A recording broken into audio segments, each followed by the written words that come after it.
বেগম রোকেয়া যে সমালোচনাটি আমরা social media থেকে শুরু করে যে মহলটি করে, এটা পুরোটি হচ্ছে রাজনৈতিক উদ্দেশ্য প্রণোদিত। বেগম রোকেয়াকে নিয়ে অনেক ধরনের অশ্লীল ফটোকার্ড আমি আজকে আস্তে আস্তে দেখেছি, খুবই দুঃখ পেয়েছি।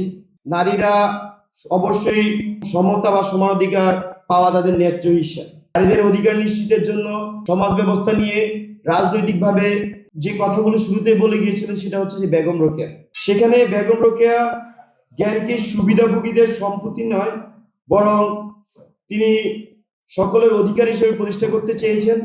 বিশেষত যখন বেগম রোকেয়া তার জীবদ্দশায় ফেস করতেছিলেন যে আসলে নারীরা শিক্ষার সংশ্লিষ্টতার যে কাজ সেখানে বাধাগ্রস্ত হচ্ছে, তাদের মুক্তির কাজে বাধাগ্রস্ত হচ্ছে, সেখানে তিনি শিক্ষার কথা বলেছেন।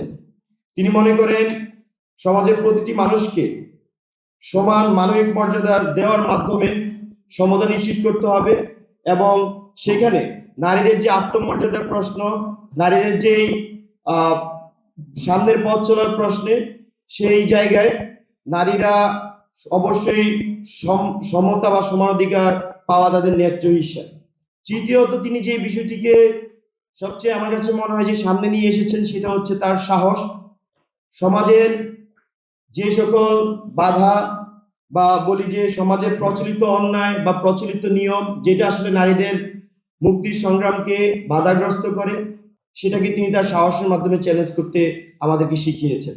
আমরা দেখি বা এই যে আজকে 9 ডিসেম্বরকে কেন্দ্র করে সোশ্যাল মিডিয়ায় বেগম রোকেয়াকে নিয়ে অনেক ধরনের অশ্লীল ফটোকার্ড আমি আজকে আস্তে আস্তে দেখেছি, খুবই দুঃখ পেয়েছি। সেখানে বেগম রোকেয়া যে সমালোচনাটি আমরা সোশ্যাল মিডিয়া থেকে শুরু করে যে মহলটি করে, এটা পুরোটি হচ্ছে রাজনৈতিক উদ্দেশ্য প্রণোদিত। কারণ এই অঞ্চলের নারীদের শিক্ষা, নারীদের মুক্তি, নারীদের অধিকার নিশ্চিতের জন্য সমাজ ব্যবস্থা নিয়ে রাজনৈতিকভাবে নারীরা যে সচেতনতা, যে কথাগুলো শুরুতে বলে গিয়েছিলেন, সেটা হচ্ছে যে বেগম রোকেয়া।